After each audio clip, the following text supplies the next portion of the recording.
Dr. B.D. Patel, former principal, Government Homeopathic Medical College, Bangalore, Chandigarh. Okay, ಎರಡು ಕಡೆ ತಮಿಳ್ನಾಡಲ್ಲಿ direct dean ಆಗಿದ್ದೆ. ಇದು Karnataka qualified homeopathy doctor association 32 ವರ್ಷದಿಂದ ನಡೀತಾ ಇದೆ. ಪ್ರತಿ ವರ್ಷ ನಾವು ಹ್ಯಾನಿಮನ್ ಬರ್ಡೇ ಅಂದರೆ ಫೌಂಡರ್ ಬರ್ಡೇಗೆ ಒಂದು ಕಾನ್ಫರೆನ್ಸ್ ಮಾಡ್ತೀವಿ. ಈ ವರ್ಷದ ಕಾನ್ಫರೆನ್ಸು ಥೀಮ್ ಏನಂದರೆ cancer and homeopathy. Cancer and homeopathy ಅಂತ ಆಲ್ ಓವರ್ ಕರ್ನಾಟಕ ಡೆಲಿಗೇಟ್ಸ್ ಬಂದಿದ್ದಾರೆ, ಕಾಲೇಜ್ ಪ್ರಿನ್ಸಿಪಲ್ಸ್ ಬಂದಿದ್ದಾರೆ, ಪ್ರೊಫೆಸರ್ಸ್ ಬಂದಿದ್ದಾರೆ, ತಮಿಳ್ನಾಡಿಂದ ಕೇರಳದಿಂದ ಪ್ರೊಫೆಸರ್ಸ್ ಬಂದಿದ್ದಾರೆ. ಅವರು ಕೇಸಸ್ ಪ್ರೆಸೆಂಟ್ ಮಾಡ್ತಾ ಇದ್ದಾರೆ.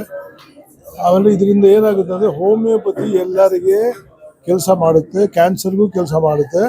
ಎಲ್ಲ ಕ್ಯಾನ್ಸರ್ ಕ್ಯೂರ್ ಮಾಡೋದು ಆಗೋದಿಲ್ಲ, ಅದು ವಿಷಯ ಬೇರೆ. ಕನಿಷ್ಠ ಸ್ವಲ್ಪ ನಾವು ಸಹಾಯ ಮಾಡ್ಬೋದು. ಇದೊಂದು ಆಲ್ಟರ್ನೇಟಿವ್ ಮೆಡಿಸಿನ್ನು. ಇದರಿಂದ ಸೈಡ್ ಎಫೆಕ್ಟ್ಸ್ ಇರಲ್ಲ, ಜನರಿಗೆ ಇದು ಗೊತ್ತಾಗಬೇಕು ಅನ್ನೋದು ನಾವು ಕ್ಯಾನ್ಸರ್ ಮಾಡ್ತಾಯಿದ್ವಿ. ಆಮೇಲೆ ಸ್ವಲ್ಪ ನಾವು ಇದನ್ನು ನೋಡಿದರೆ ಕೇರಳ ನಮ್ಮ ಕರ್ನಾಟಕ ಸ್ಟೇಟ್ಗಿಂತ ಒಂದು ಭಾಗದ 30% ಇಲ್ಲ. ಅಲ್ಲಿ ಇರೋ ಹೋಮಿಯೋಪತಿಕ್ ಎನ್ಕರೇಜ್ಮೆಂಟು ಕರ್ನಾಟಕದಲ್ಲಿ ಇಲ್ಲವೇ ಇಲ್ಲ. ಅಲ್ಲಿ ಕ್ಯಾನ್ಸರ್ ಹಾಸ್ಪಿಟಲ್ ಸಪ್ರೇಟಾಗಿ ಕ್ಯಾನ್ಸರ್ ಹಾಸ್ಪಿಟ್ಲೇ ಇದೆ ಅಲ್ಲಿ. ನಮ್ಮಲ್ಲಿ ಕ್ಯಾನ್ಸರ್ ಹೋಮಿಯೋಪತಿ ಹಾಸ್ಪಿಟಲ್ ಒಂದೇ ಕಾಲೇಜ್ ಇದೆ. ಇವರು ಪ್ರೊಫೆಸರ್ ಡಾಕ್ಟರ್ ಸ್ವಾಮಿ ಅಂತ ನಮ್ಮ ಚೇರ್ಮನ್ನು. ಇವರು ಟೀಚಿಂಗಲ್ಲಿದ್ದರು, ಈಗ ರಿಟೈರ್ ಆಗಿದ್ದಾರೆ.